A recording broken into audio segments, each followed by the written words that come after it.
Go. All right, thank you, Brian. Once again, thank you for the invitation to come along tonight. And according to the bunyip, I'm here to show you some more of me stuff. That's good. I did apologise for that, yeah. When he did ring me up to apologise, he also said to me, "You're not showing us the same things again, are you?" So I made a point of going through this one, comparing it with the previous 3 presentations I've given, and I'll give you a 100% guarantee that everything you see tonight has not been shown before. But being views of Murray Street, there will be a lot of things that are familiar to you all, and I noticed when I've been looking at the Now and Then website that a lot of the pictures I have are obviously been scanned and owned by other people and put up on the website, so some things will be familiar. So tonight's on Murray Street, so we'll go to Ian, the first slide. My card, I collect cards of all periods. There's some cards that are on sale now, they're in the collection, and some of them you'll see there tonight. So tonight we're looking at Murray Street, which is this bright bit in the middle of this nice aerial picture card of Gawler, which probably dates back to about 1990. So there, I thought it was a nice way to introduce Murray Street to everyone. I'm going to be an unusual approach. I'm going to sort of go north, the east and west sides of Murray Street, between the 2 fords, but I'm going to start at the corner of Kelton Road. So the first picture there is a James Barton statue, which comes from a card in 1906, and that was in the corner of Kelton Road and Murray Street. And I'm going to move south down that side, down to the ford, and then back up the west side of Murray Street, and then back down the east side again, so it will chop and change a little bit. That's even better. So that statue has obviously been there for many, many years before it got moved into the parklands, and the next slide there shows the same statue but with a different building behind it, and the building behind that is now the Regent Theatre, a lovely Art Deco building that was opened in 1934, and it's still there. And one of the interesting things I found with this preparation is that the buildings in Murray Street have really changed very, very little in perhaps 120 years. And it's really only the facades that have changed for many of them. So, the next slide gives us a bit of a general view going down, looking south down Murray Street. The Regent Theatre is in the foreground there. Then we move into the old Super Elliott store, and the post office and telegraph station come up next. That card I'm sort of dating about 1940. If you've got any information which tells me I'm wrong, I'm happy to correct it, because I'd like to be right at some stage.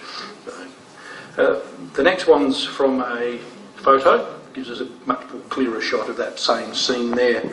And you can see I've been saying the Regent is the Regal Theatre in the front there, the Art Deco building. And if you look at that now, you'll see that the facade above the veranda canopy still has all the original plaster work and the like.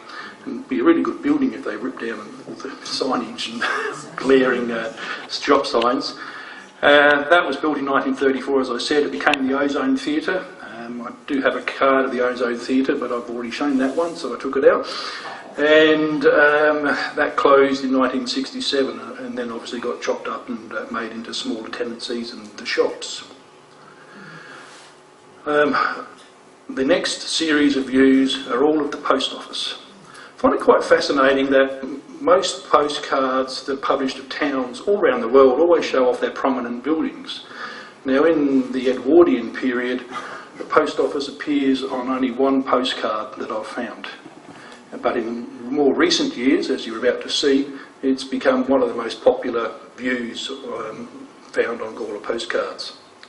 So this first one is a 1940-ish view with the weigh scale out the front. It was actually as the post office still then, and all the various mailbox out the front. And we move on to the next one is the post office again, looking from the southwest or southeast side. And that's from Memories Photographics. I think Stan might be able to confirm this, but I think Memories helped you with your first book, Glimpses of Gawler, and all of the pictures that were in there, they reproduced as postcards. And you could go in there and buy them all. And well, you helped me with quite a few. Yes, but about 10 years ago you could buy about 150 different views of Gawler from Memories Photographics. I I don't think they still do them, but that's one of them that had at the post office. And even though that's sort of a 2005 card, I'd say the view there is also about 1940, early 40s, I would say, going by the vehicles. Cars are too modern. Cars are too modern for 40s, so we're going to 1930s. 50s. 50s. All right, thank you. Okay. The next view of the post office is actually a card that's on sale right now. I bought a series of these last year, so you can get them at the tourist centre and the newsagents. So that's a 2015 production, I think. It says on there that the post office was done in 1866, which is roughly right. That's probably when they started building it. It opened in 1867, about 2 months before the Duke of Edinburgh visited Gawler. And now we start seeing the post office building as the florist and the tourist centre at different stages of its life. Another view again, that's sort of mid-1990s that series of cards came out, so we'll move these fairly quickly. And the next one again is probably a similar period, I think a little bit earlier, 5 years earlier, about 1990. And a little bit earlier again with the next one, which shows both the post office and telegraph station building, or National Trust building as it is now, and that's about the mid-1980s, about 85. So, and yet again, another view of the post office.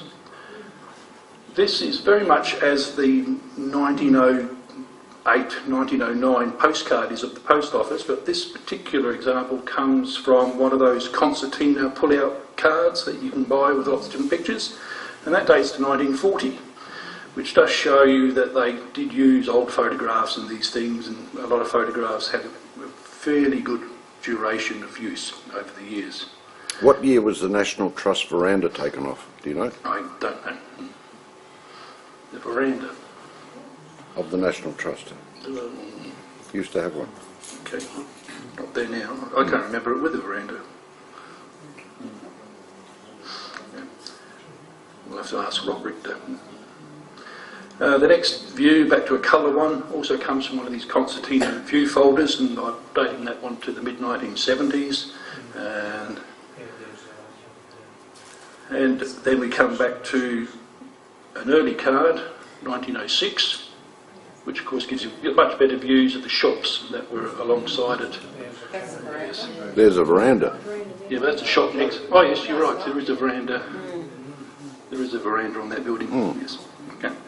Well, that's 1906, so... It was after then. Yes. We've narrowed it down. The next view is also from one of the concertina ones, little cards. So the original of that is about 1 inch by 2 inches. So to blow it up is fairly difficult. It's a screen picture, but I put that one in because it shows Maddie's furniture showroom there in the foreground. It's the only picture I've got of that. It's the shop next to it. Yes. Yes.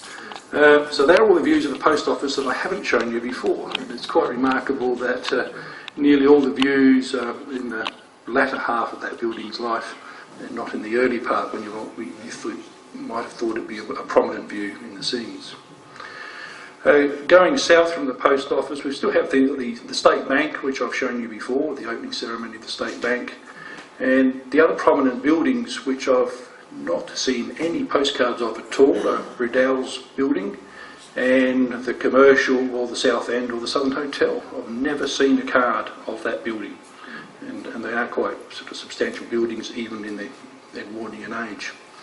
And then nothing then until we get to the Ford, which is the next one at South Parrot, and that's a sort of a 1905 view just showing the Ford and the road and the footbridge and coming down it.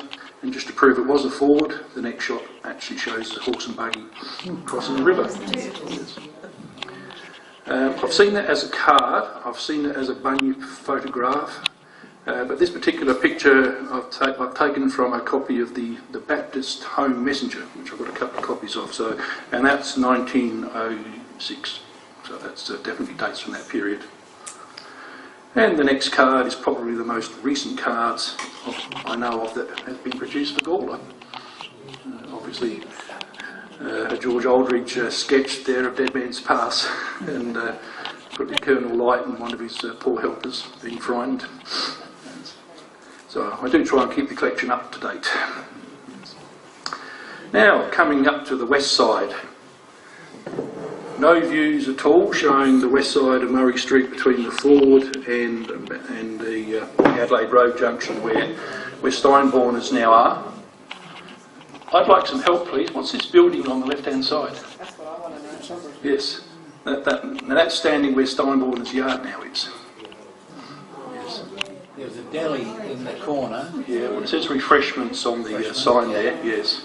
And it is used as a lodgement house, people lodging. A lodging house. Yeah, lodging house, yeah. Yes. Just before the Baptist church. That's right, yes. It was a boarding house. Thank you. Past the Baptist church. Yes. I could not find anything on the Now and Then website showing me what that might be. No. No one has known so far. And that's from that concertina view folder dating from about 1940. Look at all the isolators on that telegraph post. Yes, Yeah. it was certainly a lot. Now, we already mentioned the Baptist Church, so the next card is actually a multi-views of various churches around Gawler, and then the next slide is a blow-up of the Baptist Church, which is in the lower right corner there. I have only ever seen one other postcard of the Baptist Church, and that was a photographic card. And once again, all the other churches feature quite prominently and frequently on postcards, but not that one. And I also find it quite ironic that my little copy of the Baptist Home Messenger in 1907 gave us the ideals of the Baptist faith, and one of them was temperance. So, so I wonder what the people who formed the Baptist Church in 1866 would think of it now.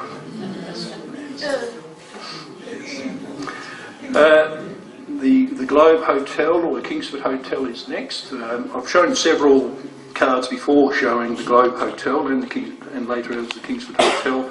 That's also from the set that's presently available in Gawler now, which was probably done sometime last year, I believe, and showing it in its refurbished state. The next seed is also from the concertina views.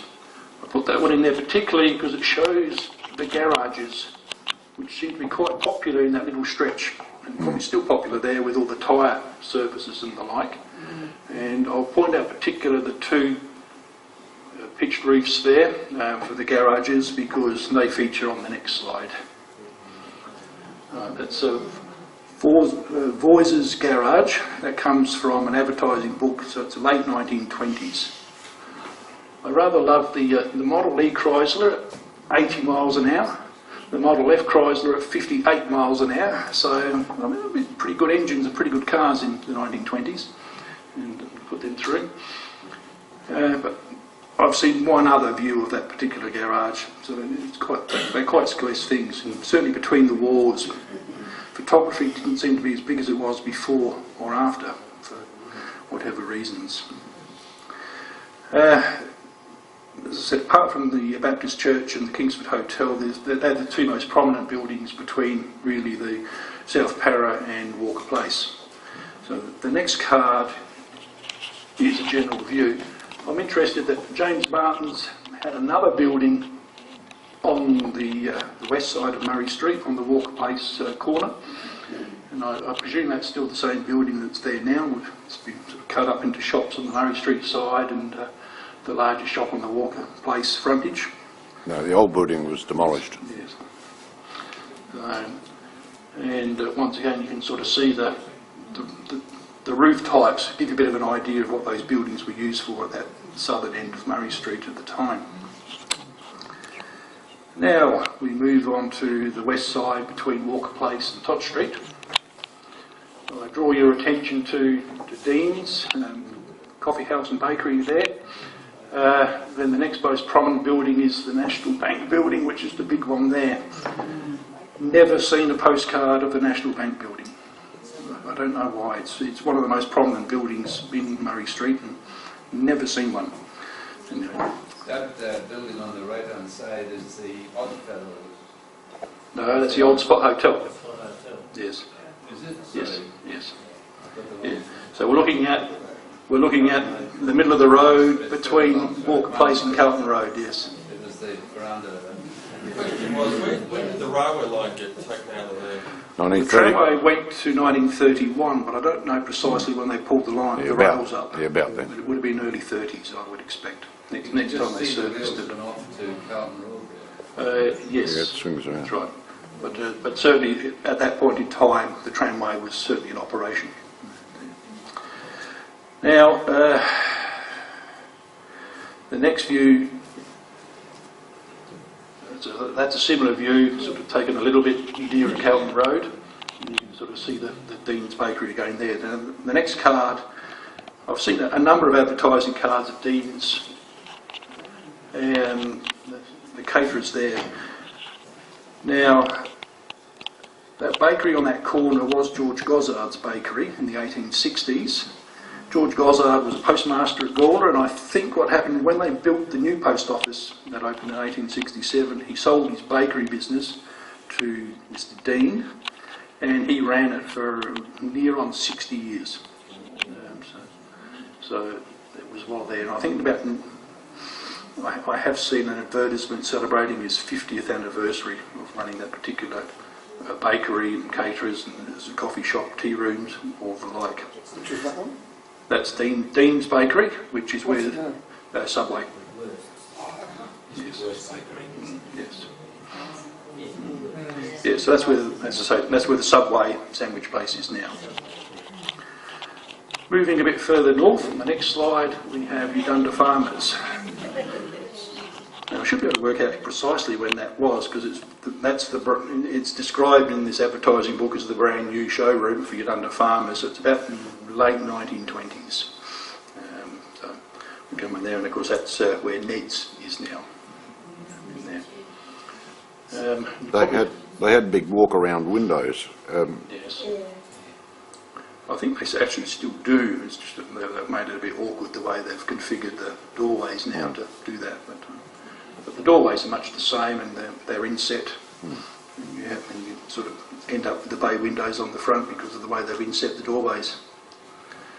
Once again, I think that's the only view I've seen of Udunda Farmers as a shop front view.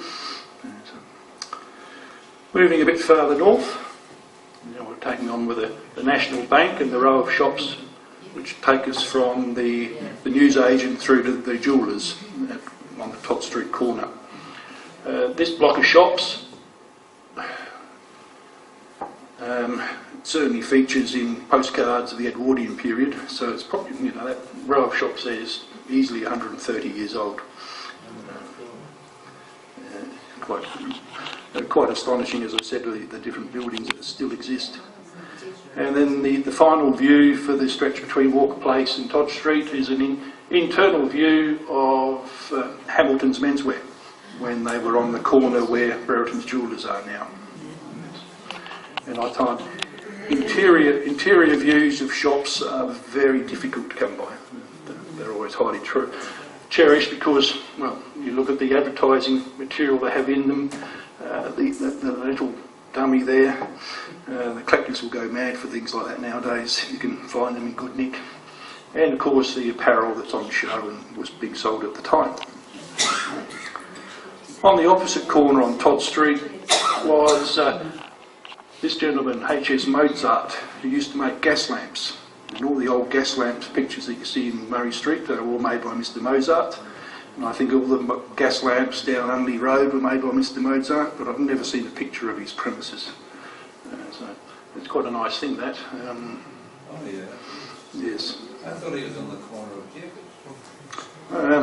I've been told Todd Street, so if that's the case, I'm happy to. Well, we might need to do some more research. There's a picture of It's on our website. Yeah, it's on the corner of Walker Place. Walker Place now, so it's in 3 spots Not now. Walker Place, Finished. where you're going to Woolies. Jacob Street. Jacob Lane. All right, we'll correct that one.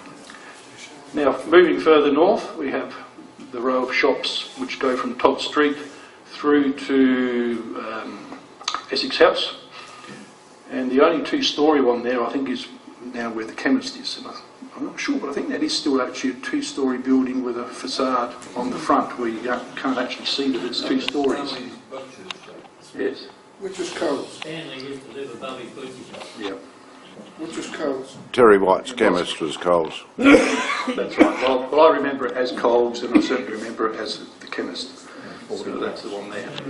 Now, before that, we have Stephen's boarding house, which is this one here, and that was the first site of Marchant's photographers, where it has photography above the door there.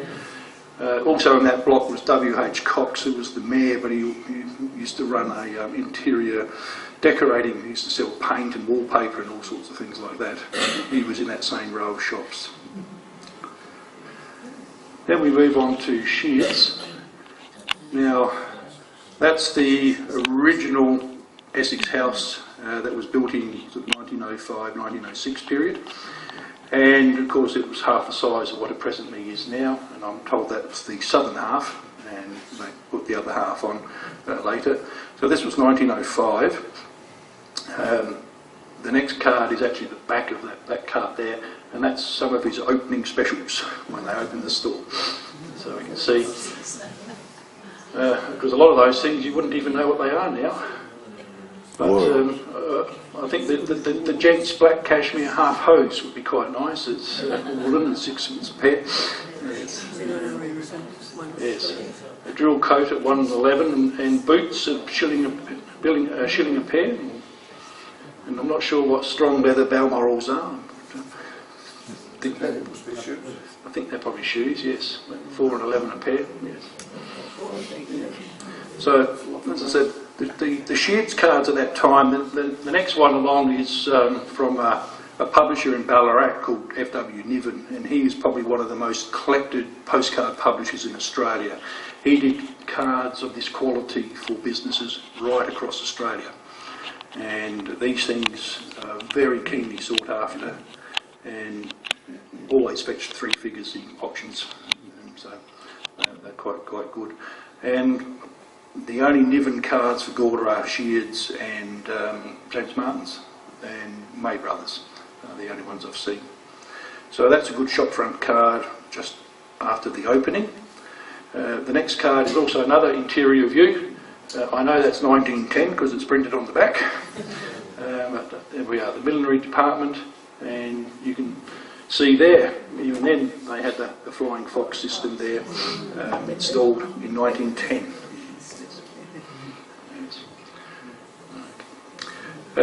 The next card is from a set of cards showing some of Gawler's wrought iron work and cast iron work. And there's about 6 cards in the set, and this one shows the Essex house when it was simply pine, and a close-up of the wrought iron work in the corner of the veranda posts. But even that building there you'd think would be a popular postcard view of today, and that's the only card I can find of it. The extension to be the double size was done in 1928. So that brought Shears to Essex House up to the Gawler Arms Hotel, which is the next card.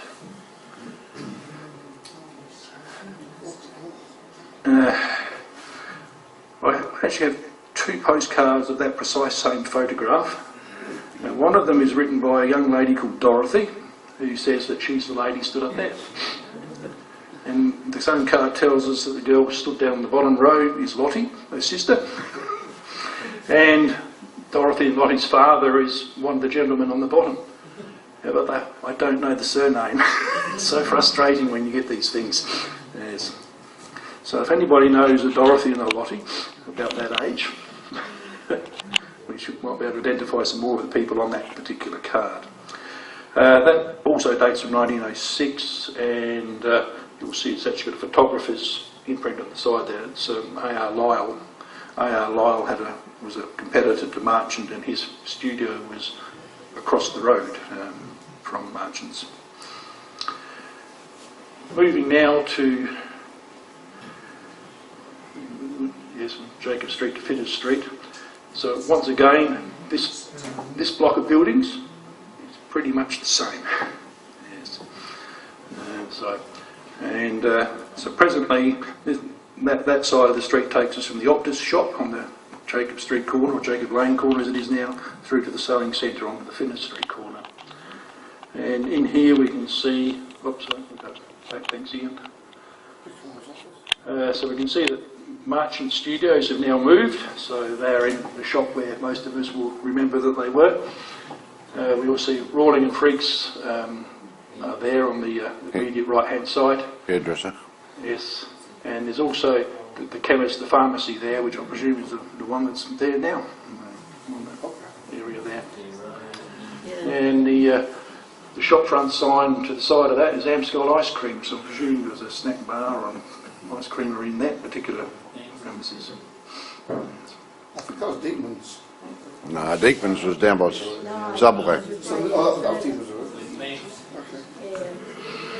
it? Now I'll put that at 1950. Anyone want to add to that? All the car buffs. Yes, lots more cars, lots more people now in Murray Street than some of the other pictures I have. The next view is a very similar angle, the same buildings, and different businesses in some of the buildings, but this goes back to 1906 and shows the horse tram coming up the hill in the middle of the Murray Street. And in there we can see the Bunyip printing office in their original premises. And two shops down there we see AC Follett & Co. AC Follett & Co. Feature in the next card, which is an advertising card for the Christmas season. Now I've dated this to about 1902 on the basis that there's a picture of King Edward VII and his coronation robes on the other side. And we see in here that they're giving away coupons, bonus coupons, which were a big thing until they got banned and made illegal in 1904. We're talking trading stamps, that's what they were at the time. So this has got to be 1902 or 1903, this particular card, with those summer goods being offered for sale. The next view is also from a concertina card, and so the building where the Bunyip now is, the sign on there says ham and beef, so there must be a butcher in there. I'm talking the pink building and the sign down there, ham and beef. Yes. So I'm not quite sure whose business that was. And then we move up to a more modern view, and this is. It's interesting that the Bunyip published postcards in 1904 to 1910 and then resumed publishing postcards at about 1960, and nothing in between. So this shows the Bunyip in its present premises there. Also shows a building there that looks a bit like the Gawler arcade was in there by that time. And still the chemist is there, and a few more cars. On the left was the hall.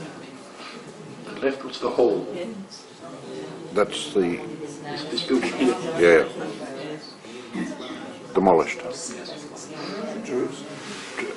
Not Oddfellows, No, the Foresters. Foresters Hall. Now moving a bit further up to the north, we're still in the Jacob to Finnis Street block, so now we start to see Coulsby's, which were grocers, and apparently they had shops at both ends of Murray Street at various times, and Dawkins timber yards and ironmongers, which I think that's largely where the Gawler arcade there is, that block of shops. Yes. And I've seen an aerial view of that particular area, and gee, it was a mess of clutter of little sheds and shops and things all separated there. So move it a little bit further north, and we're just showing, so we're showing that the Dawkins came right up to the end, up Finnis Street on that particular block, and then we start with the new building there, that's Pyle's building there from Jacob Street, which features a little bit better in the next view.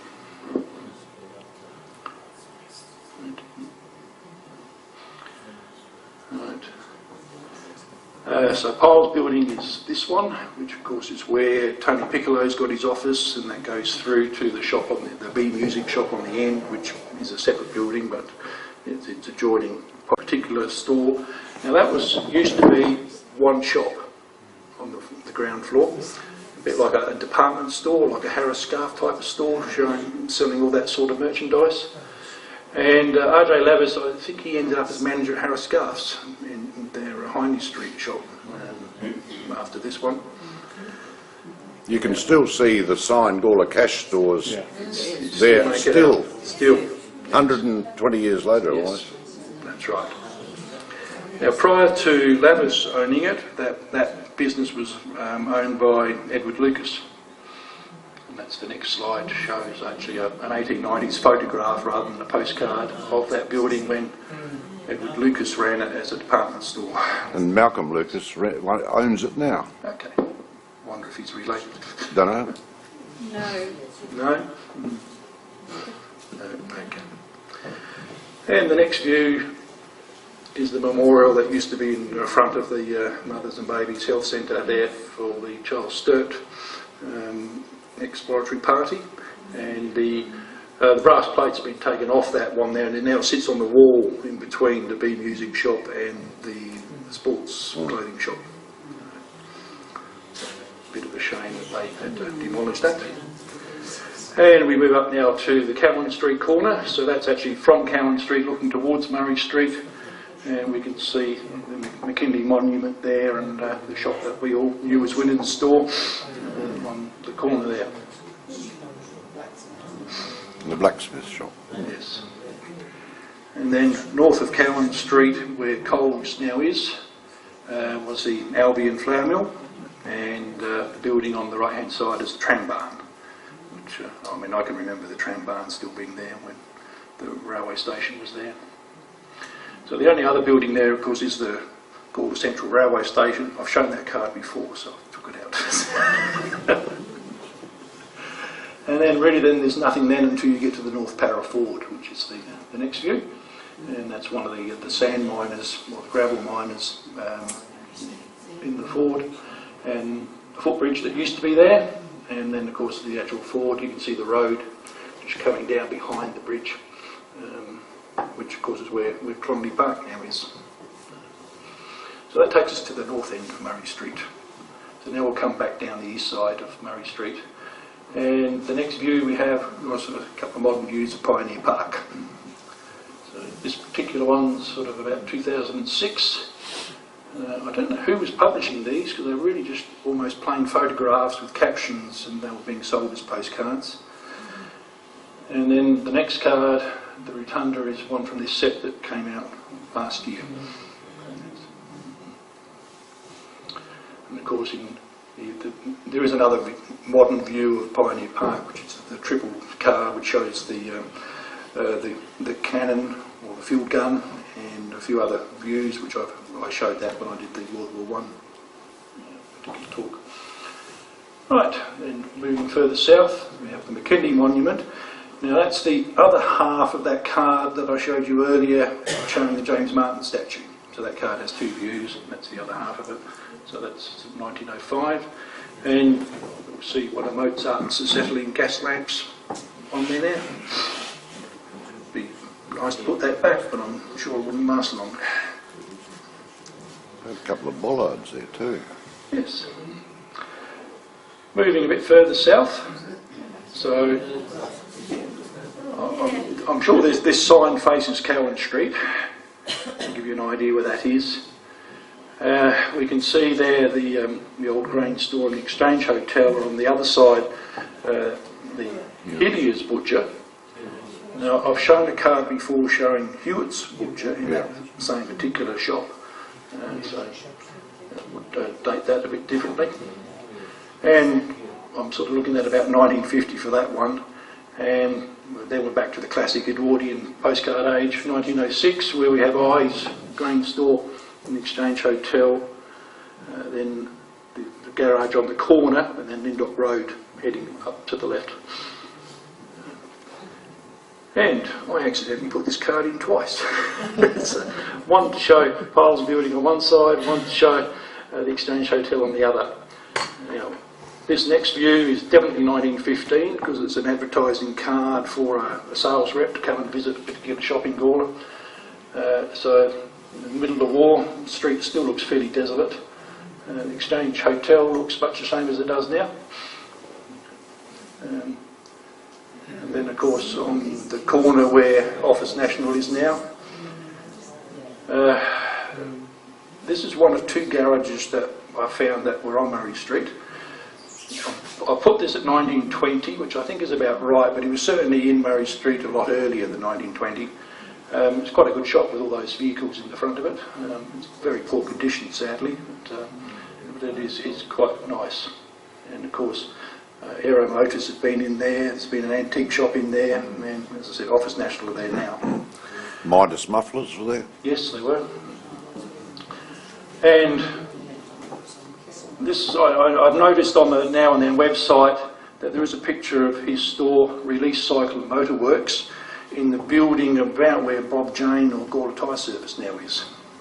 So I'm thinking that blotter would be earlier than the postcard, so that probably was distributed at that particular store rather than one on the Lindop Road corner. Advertising blotters are also quite collectible, and you seldom see them for anything in Gawler because they just don't survive. They were given away freely, and the nature of them is they don't survive. This is from Lindop Road, looking south, and there's a sort of certainly a lot more. I'd say if anywhere in Murray Street's been redeveloped, it's probably this little section here. Where new buildings have come in. Yes. So we've moved now to a 1950s Marchants postcard, because now we can see a lot more of the shop fronts much more clearly, and particularly well focused, but obviously we're with the butcher shop just in here. I'm just trying to make out that word. This shop down there somewhere. Yes.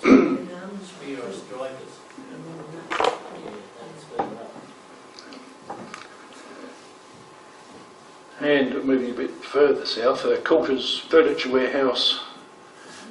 We have the shop where the restaurant now is. Feast. Feast, that's right. The Taylor on the other side, and the Prince Albert Hotel on the other side of there. And that's about the best view of the Prince Albert Hotel I've ever seen on the postcard as well. It comes in there. Now, I put these in because I was sort of building up the numbers a bit after I'd taken out the things you'd seen before. I think this is the store where the Feast restaurant now is. However, in 1907, this advertisement comes from an almanac that was produced for the German population. So it's a South Australian almanac entirely in German, as you can tell by the advertisement there. And of course that's, he's selling there Conrad's Small Goods, confirmed by that one.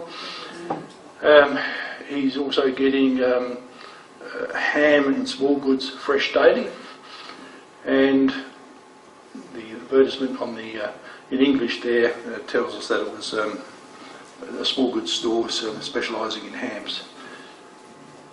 Right, now a bit further south of Prince Albert, we see Sheards again. Now this was on the opposite side of the road, so I believe this is a store that they set up whilst they were building Essex House. Oh, right. It dates from that particular period. And when Essex House opened, this is the building that became Sheards Boot Emporium. And there are cards of the Boot Emporium around. Now the interesting thing that I noticed about that when I was assembling this collection of photos is that the next one shows us these same parapets on the roof, but now there's two on Grow's Saddlers, and the other one had one. So I don't know whether that was another building that was doubled in size, and they just emulated. No, that's Just go back one. that's where the tyre service was. Yes, that's right. Go back one. Yes. That's where I used to live. Ian, go Yes. back one. Go back one. You go back one. Go back one, Ian. One picture. I'm building this building here, that facade. So yeah, it is the same position, Victory Square. Yes. Yes. Right. Now this is a card I should have put in last year's display of events. This is Brian Feeney winning the 1948 Super Elliot's Cup. So the Tour Down Under has nothing on cycle races that used to be in Gawler. And, maybe next month I'll bring the cup. Yes. Yes, so there's a good backdrop there showing the Murray Street buildings. Now we get into modern cards again, and that particular shot, or more particularly that shot, is probably one of the most common views found in all the Gawler postcards, the civic buildings of Gawler. So the ANZ Bank seldom features, but certainly the next ones do. This was a card I noticed that was in Ian's slideshow a bit earlier. I've been trying to date this by Macmillan's Druggist. If you just quickly move to the next card, and then we'll come back to that one. The only thing that's changed is the name on the sign, and that's Letcher's Druggist. Letcher went to about 1906. That's when the changeover was. So I think this may be a case of an old picture being used on a card well after its time. No date on the stamp. Not that I can read, no. Any dreadful? Man, there they've got the stamp on the same side of the picture. Yes. That's wrong, isn't it? Usually wrong. It was allowed, and it was actually quite popular at that time to put the stamps on the same side as the picture. But it did cause all sorts of problems, particularly when they went overseas. And often cards got taxed because when they looked at the address side they said there was no stamp on it, they taxed it, and of course they found it on the other side. So coming back to the coloured card, we have the bank, which was the English, Scottish and Australasian Bank, the Institute and the Town Hall, and then the row of shops and the old spot. So I'm putting that at about 1903, then the later one at about 1910, but to be honest I'm guessing. But I'm pretty sure I have seen somewhere a Bunyip notice that advised that when Macmillan and Letcher's Druggist changed hands. This is from 1904, this is from the second set of Gawler cards that ever came out, and once again, similar view, the prominent buildings. And 50 years later, similar view, and really the only thing that's changed is the war memorial balcony on the Institute building has been added, and that's much a shame. And going back 10 years as well, that's an old photograph of this. Without the balcony. Interestingly shows the old spot is still a single story building. Oh. Yes. Yes. That's old. So I think the added second story was at about 1902. Yeah, this. Yeah. Right, a coloured view, just the two buildings, once again from that early set of Bunyip cards. And the same view again. Now, I've been trying to date this. Hamilton's. So that was Hamilton's, as I mentioned, that was now on that's the Todd Street corner. Right, so the only thing you can really work on here was this movie poster for Silent Witness. So I did a bit of fishing on the internet, and there's a wonderful website all about movies. And how many versions of a film called Silent Witness do you think there's been? Well, I'll tell you, including the TV series, there's 11. So the first one was in 1932, and going by pictures of the stars, one of the principal actress, it very much looks like this image on this poster. So I'm dating this thing from the early 1930s for two reasons. One is the first Silent Witness was in 1932, and the second reason is I would say that after the theatre was opened in 1934, the showing of films in the Institute would have been a lot less frequent than it was prior to that. So it's one of them tips. It's one of the challenges of trying to date things when people don't write on them what they are and when they were taken. All of the cars are like 1920s. Yes. That would be right. So that's why I'm thinking that's 1932, because the next version of Silent Witness wasn't until 1954. I think that's a bit too late. Yes. Right, this is the British Supply Store. That's about 1900. Sadly, it's fading away, that particular photo. But Where was that, do you know? that's between the Town Hall and the Old Spot Hotel. That row of shops that was just recently knocked down. Yes. Now the next card, yes, it's a greetings card that you can buy at the art gallery there at the railway station, and that was done only last year. But it's a painting taken off a photo showing that exact same scene, which would have been about 1905.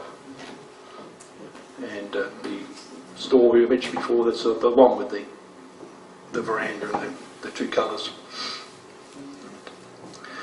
And then we move finally to the Old Spot Hotel. This picture is also on the Now and Then website. This comes from an advertising book of Gawler businesses that is in the late 1920s. It's actually not dated. And the interesting point on this, that the publican, M. Sheehan, is not listed in Hode's Book of Licensees, so it was very hard to date. So I did a bit of search on Newspaper Trove, and I can tell you that Mrs. Sheehan became the publican of the Old Spot in 1927, and she went bankrupt in 1929. So that pretty well narrows that picture down. Yes. And the next view of the Old Spot shows an R. Besson as the proprietor, and that person is listed in Hode's book, and he's got them down for 1925 to 1926. So we'll get to that point there. So there are quite a number of other views of Old Spot, but I've shown them all before, particularly the George Lyons view and the Flanagan Brothers advertising cards. So we'll conclude tonight with... Can I just say, there was a house alongside the Old Spot. Yes. I think Curly Beamish lived in there with his family, and just across the yard from his place was Teddy Ord's garage. And there's never been photos of that. No, never seen them. No. So I'll conclude tonight with the most popular Murray Street view made into a Christmas card, and wish you a Merry Christmas. Good on.